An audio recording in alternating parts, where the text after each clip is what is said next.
మేము ఇక్కడికి వచ్చినాం. ఇది టెంపుల్ కాసంపేట అడ్రస్. ఇది మీకు ఎట్లా రావాలంటే వేములవాడ మీదికెళ్ళి రావచ్చు.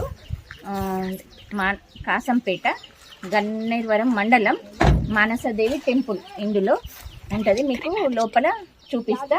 లోపల ఇది ఎంట్రీ, సైడ్ నుండి వెళ్ళొచ్చు. మీకు లోపలికి మొత్తం చూపిస్తా. ఓకేనా ఫ్రెండ్స్? ఇలా ఉంటుంది సైడ్కి, ఇలా ఇందులో వన్ సైడ్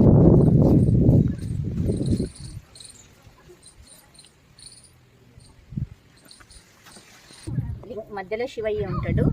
తర్వాత 108 లింగాలు, 108 లింగాలతో పాటు ప్రతి లింగంకు ప్రతి నాగ దేవత 2 కలిపి నాగేంద్రుడు ఉంటాడు. దీనికి 108 దేవుళ్ళకి ఇట్లా వాటర్ ఇందులోనే కోనేరు నుండి తీసి మనము దేవుడికి పోయడం. ఇలా ఇది ఇక్కడ ప్రత్యేకంగా 108 లింగాలకి.